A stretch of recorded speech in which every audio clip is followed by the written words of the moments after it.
Warning: may contain controversial material, also may contain swearing. Viewer discretion is advised.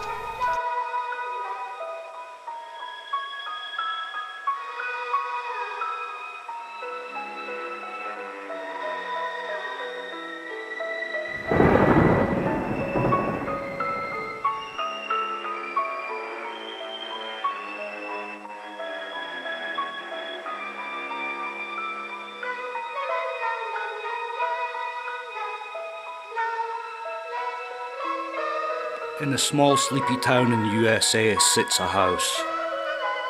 But not just any house. Situated at 112 Ocean Avenue, a large Dutch colonial house is situated in a suburban neighbourhood on the south shore of Long Island, New York. It's probably one of the most famous houses in the world. You may not notice the house or recognise it after all its refurbishments, but it is one of the most famous houses in the world, with a big, sinister past.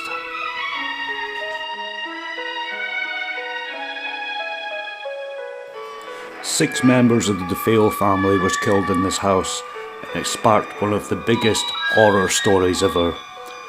This is the Amityville Horror.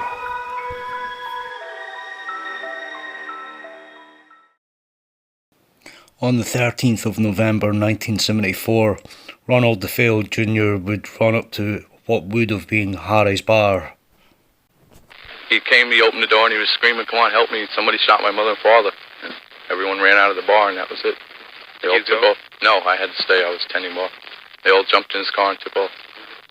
Today, police combed the DeFeo's handsome three-story house for clues while divers explored the backyard swimming pool for the still unfound murder weapon.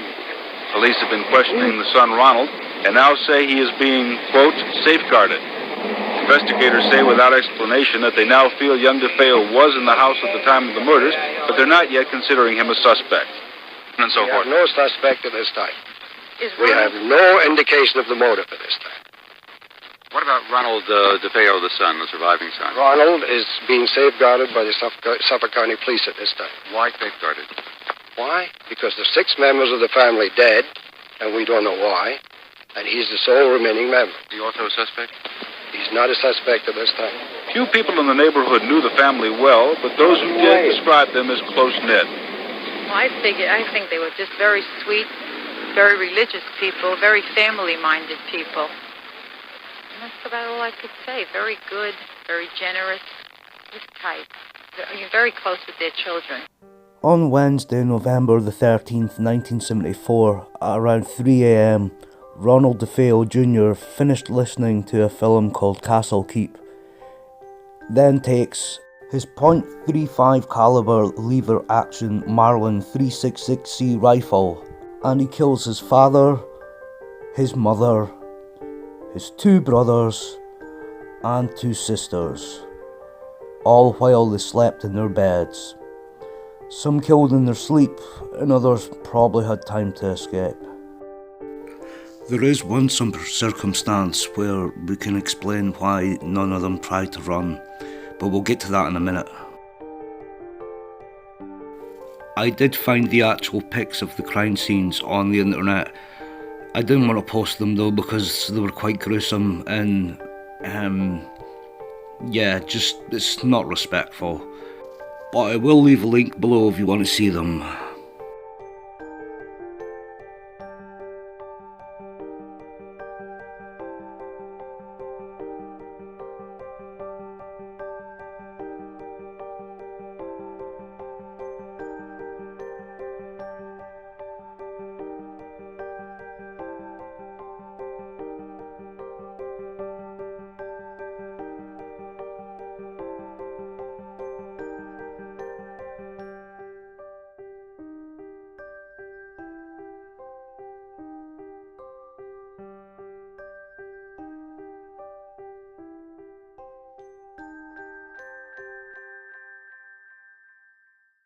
And he said, "Rufus, I got something to tell you. You're not going to believe this." He says, "Everybody next door is dead." We saw several of the bodies being taken out. I'm sorry to say one of the children's bodies fell off. It was ghastly, but pretty straightforward murder case, or at least that's what I thought at the time. It was just very eerie. It was very quiet and just a chilling, frozen moment, the kind that you'd never forget. It's a picture that you keep in your head. And so Ronald Butch DeFeo became centre of attention, being the only remaining family member.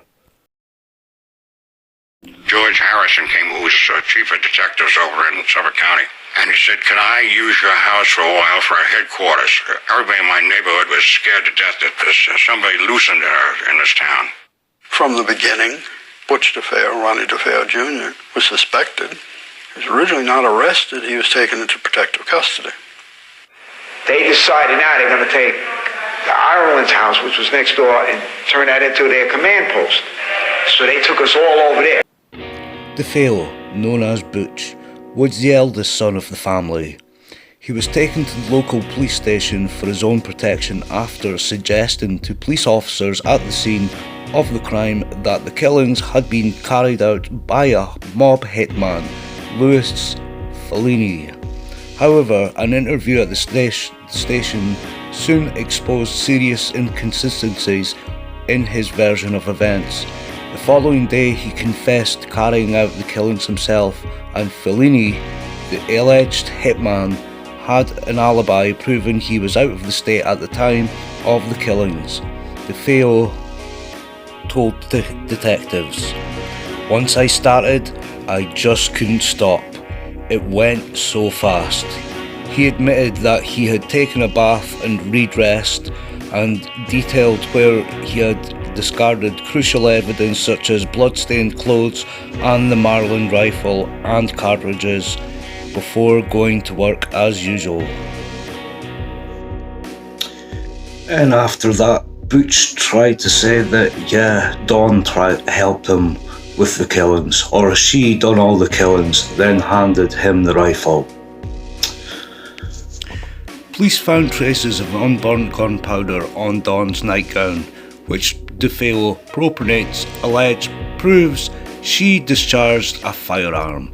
However, at the trial, a ballistics expert, Alfred Della Pena, testified that unburnt gunpowder is discharged through the muzzle of a weapon, indicating that she was in the proximity to the muzzle of the weapon when it was discharged, and not that she fired the weapon.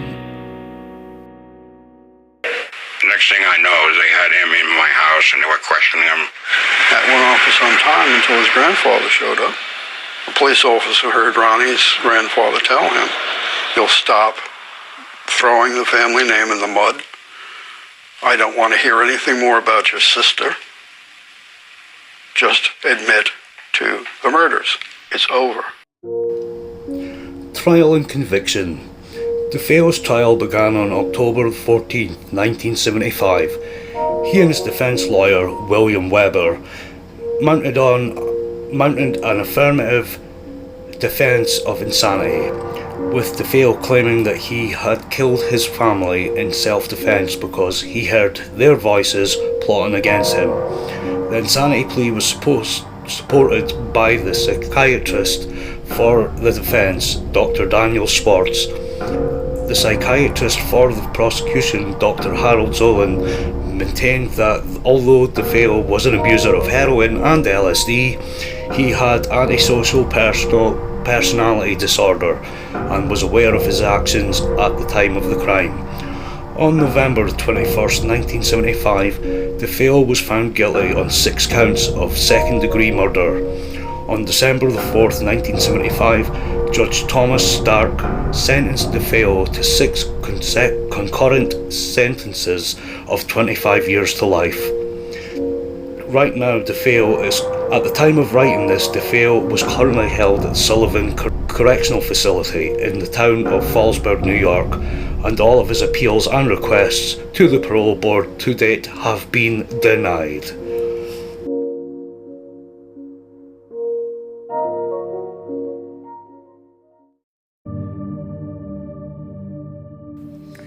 On December 18th, 1975, more than a year after the terrible murders, Sure, it was 13 months to be exact. A family of 5 moved in. They were George and Kathy Lutz, and their children Daniel, 9, Christopher, 7, and Missy, 5.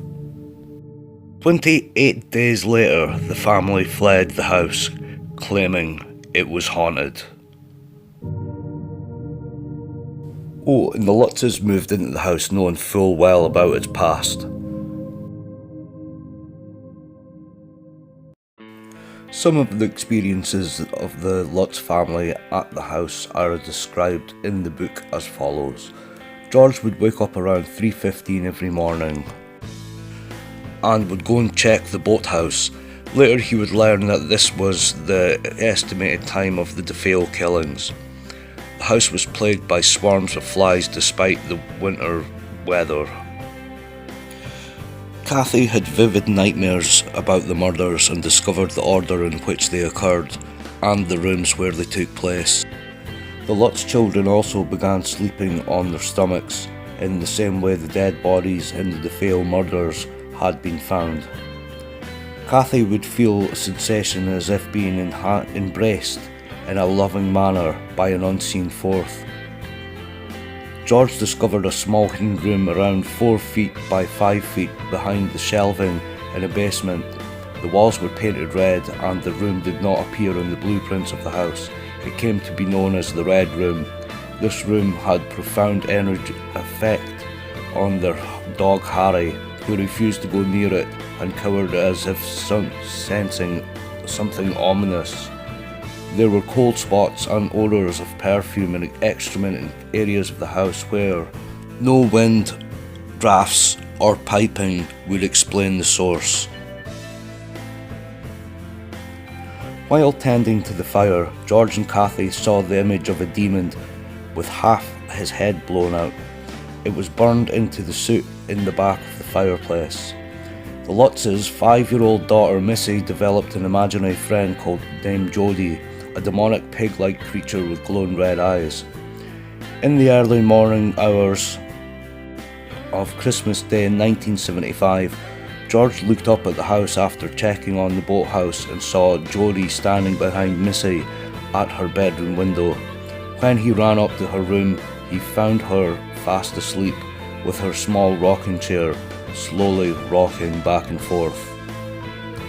George would wake up to the sound of the front door slamming. He would race downstairs to find the dog sleeping soundly at the front door. Nobody else heard the sound, though it was loud enough to wake the house. George would hear what was described as a marching band tuning up, or what sounded like a clock radio playing not quite on frequency. When he went downstairs, the noise would cease. George realised that he bore a strong resemblance to Ronald DeFeo Jr. and began drinking at the Witch's Brew, a bar where DeFeo was once a regular customer. When closing Missy's window, which Missy said Jody climbed out of, Kathy saw red eyes glowing at her.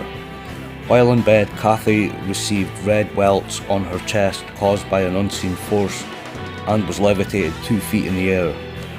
Locks, doors and windows in the house were damaged by an unseen force. Cloven hoofprints attributed to an enormous pig appeared in the snow outside the house, January the 1st, 1976. Green gelatin-like slime oozed from the walls in the hall and also from the keyhole of the playroom door in the attic. A 12-inch 30-centimetre crucifix hung in the living room by Kathy, removed until it was upside down and gave off a sour smell. George tripped over a 4-foot, 1.2 metre China lion ornament in the living room and found bite marks on one of his ankles. Later this lion would reappear in the living room after George had moved it back upstairs into the sewing room. George saw Kathy transform into an old woman of 90, the hair wild a shocking white, the face a mass of wrinkles and ugly lines, and saliva dripping from her toothless mouth.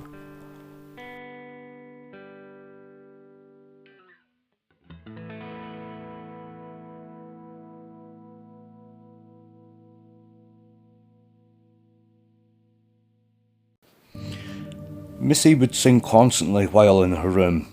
Whenever she left the room, she would stop singing, and upon returning, she would resume singing where she left off. On one occasion, Kathy heard what sounded like a window being opened and closed through the sewing room door, even though she was sure no one was in there.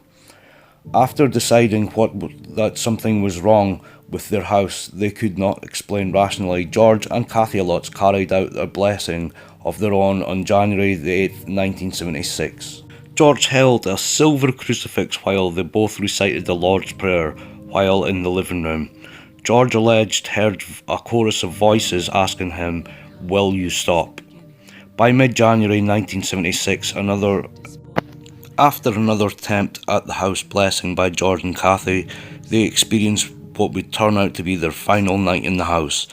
The Lutzes declined to give a full account of the events that took place on this occasion, describing them as too frightening.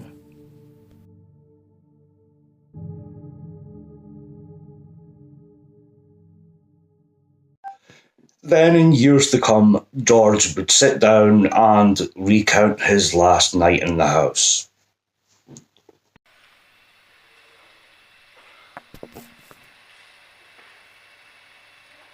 There's a storm outside which only we can hear in the house.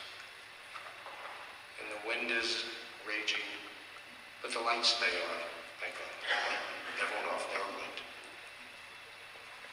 We've brought Harry up and tied him to the bedroom door.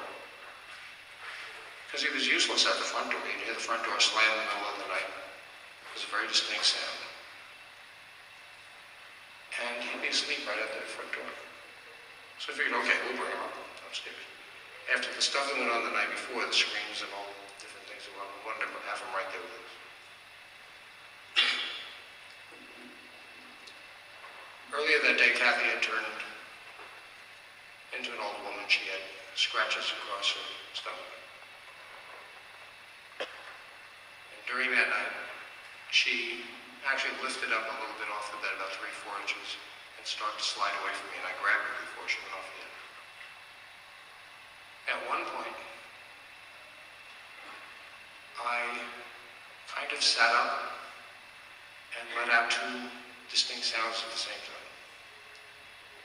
And I knew when it was happening, it couldn't be happening. It shouldn't be happening. It shouldn't be able to do this physically.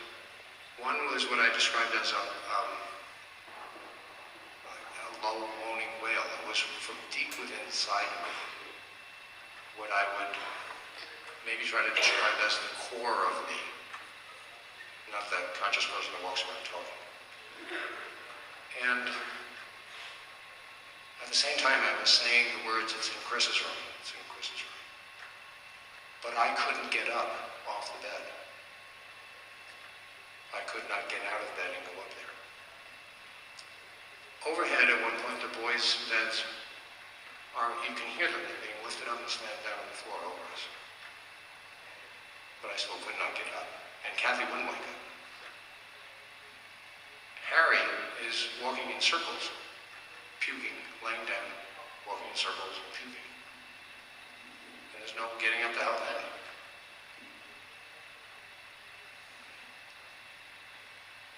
When that one night was over, I was unable to communicate to anyone else in a rational way what had gone on, what we had experienced. The boys came down the next morning and they still talk of this very occasionally that they did, about what went on for them, what they saw, what happened up there. And that's their story, and I won't tell you that. That's for them to do. They're adults now. But that was the end for me in terms of I'm not afraid of this, or I can deal with this. I knew then I could not deal with this. So you asked for it, that was it. Now you know why I don't do that. Because you relive a part of it when you talk about it too. And it's not the easiest thing to even admit to yourself still. You know, what do you mean there's something you can't figure out? Weeks weeks after the family left, a legion of Ghostbusters came here to investigate the family's claims of a frightening and demonic possession. It was like a psychic slumber party. The idea was we were going to spend the entire night in the house. Reporter Laura DiDio was there. Pictures that March night in 1976 show the crowd moving from room to room, trying to pick up ghostly vibrations. One of the psychic researchers is Lorraine Warren. The overwhelming feeling was horrible, depression, sadness. In the middle of that night, a group seance. Suddenly, one psychic becomes visibly upset. Yeah, and it's something that comes at you and makes your heart speed up. And something else peculiar. In a series of time-lapse photos, the upstairs landing appears empty in every picture except one. Look in the corner on the left. The face of what appeared to be a little boy peering out from one of the bedrooms. Lorraine Warren says one room in the house seemed especially strange. As I stood in the middle of that room, I said, I hope this is as close to hell as I'll ever get. So all those instances have been taken from the book. George, when he fled the house, one of the first people he went to was William Webber, DeFeo's attorney. They sat with a few bottles of wine and put together an elaborate story that will well embellish the truth. Were very reserved about their experiences in the house. In other words, there was no ranting and raving going on. But Weber says during the long evening, the Lutzer story got more elaborate with every bottle of wine. I don't remember the number of bottles of wine that we had, but it certainly was more than 4. There was this give and take. And towards the end, we were creating ideas. What do you mean, creating?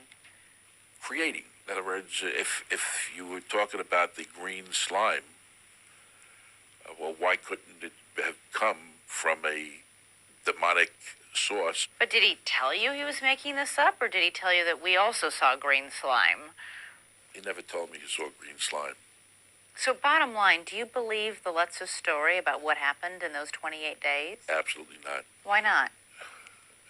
Because I know that they were making a commercial venture of this. William Weber now says that this meeting wherein you described what happened to you at the house was more like a creative writing session over a few bottles of wine where you all sort of came up with concocted this great story, this great hoax. We know what happened to us. And we remember. Now, the book has also changed its narrative a few times, but let's have a look at some of the accusations in the book. The claims of physical damage to the locks, doors and windows were rejected by Jim and Barbara Comeray, who bought the house for $55,000 in March 1977. In a television interview filmed at the house for That's Incredible. Here is some of that interview. I've had uncles and aunts of mine who have played in this house as children. I played in this house myself as a child. And there's no doubt about the tragedy that took place. To be very honest, the reason we bought the house at the time was it was a good buy. And because we loved the house.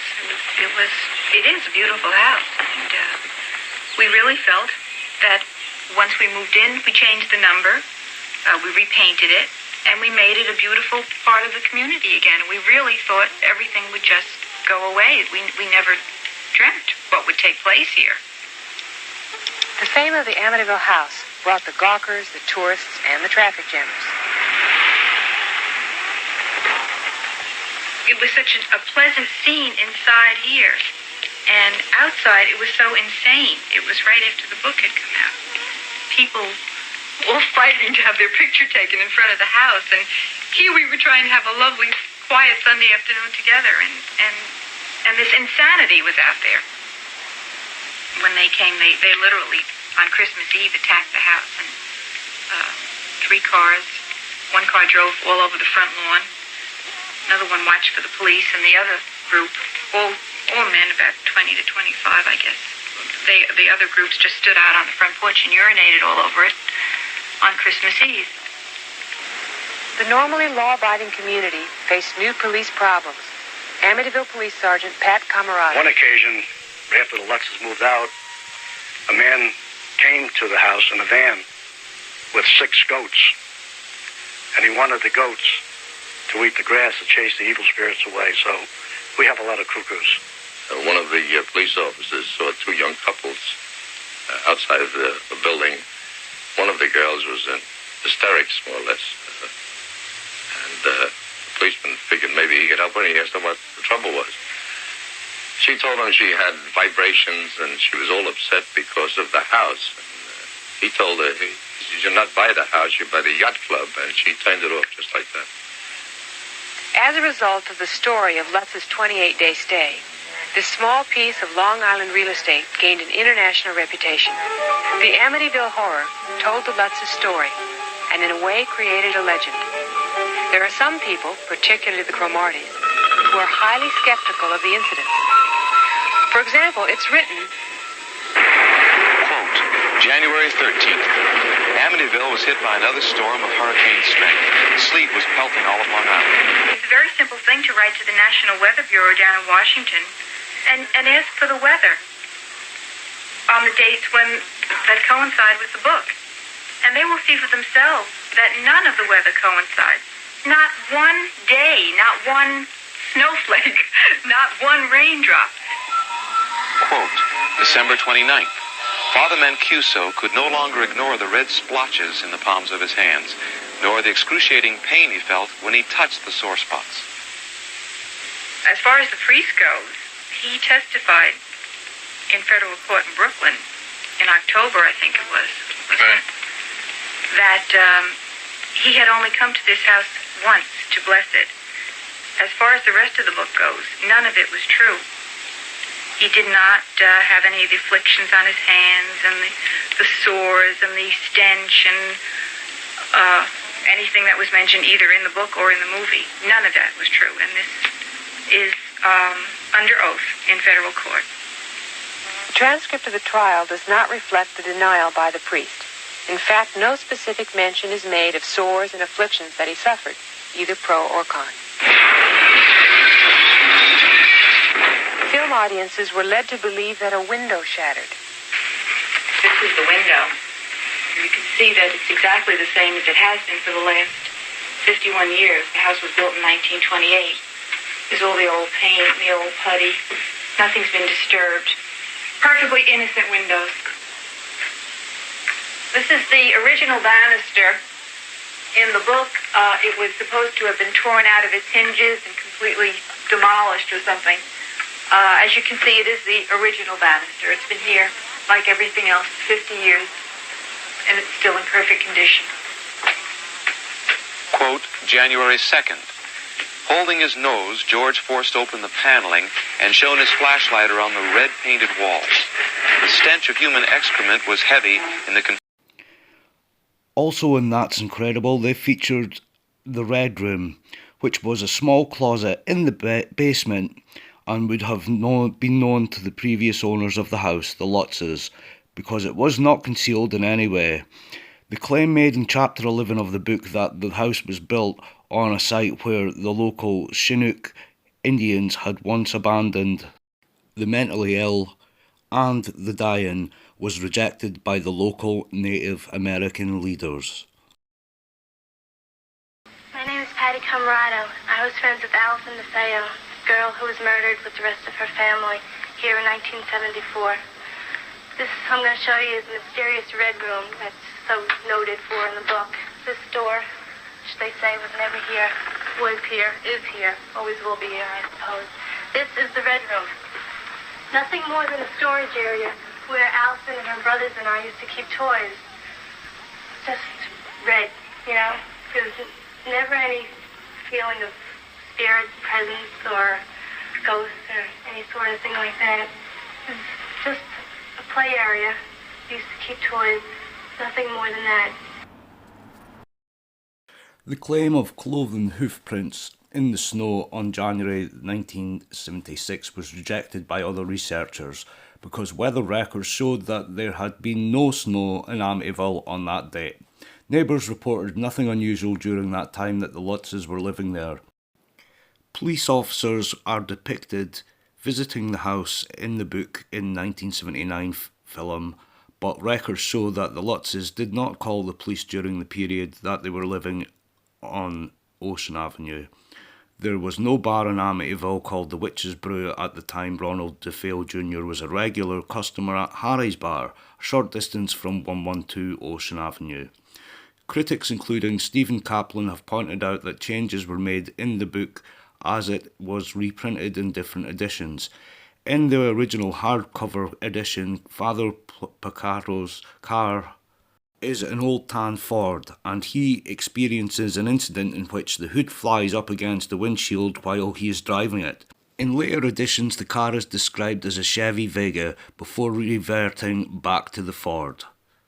What are we to believe after nearly 3 decades? The Amityville Horror has become a legend, compelling but elusive. We decided to make one more phone call to the man who was there at the very beginning. Ronnie DeFeo was still serving those 6 life sentences in an upstate New York prison. In phone calls, he told Primetime that his parents were abusive and that on the night of the murders, he was drunk and high on heroin. As for those ghosts, he claims he lied and there were no voices commanding him to kill. So I think the evidence pretty much speaks for itself. Everything that was in the book, well, just about everything in the book and the films were all made up. Loads of it. The green slime and everything was apparently residue left from when the police were originally there taking fingerprints. I think I went over most of the things. Red room, everything.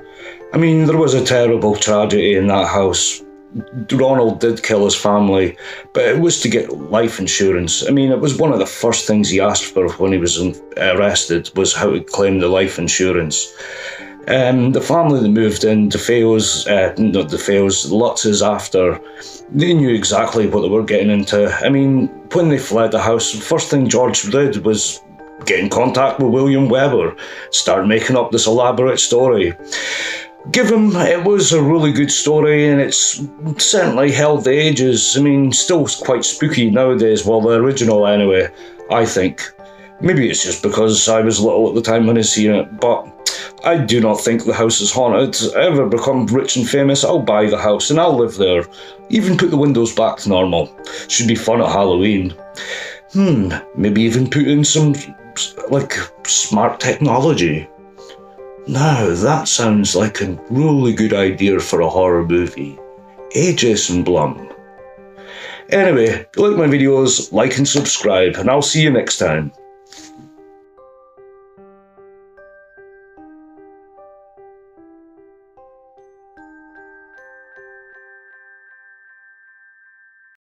Oh, and one last thing, if you like me doing these true crime paranormal videos, say in the comments and I might do some more of them. There's a few other stories we could go over, The Entity, The Exorcist, the true stories in them. There's a whole bunch of them we could have a look at. But say in the comments anyway. Thanks for watching.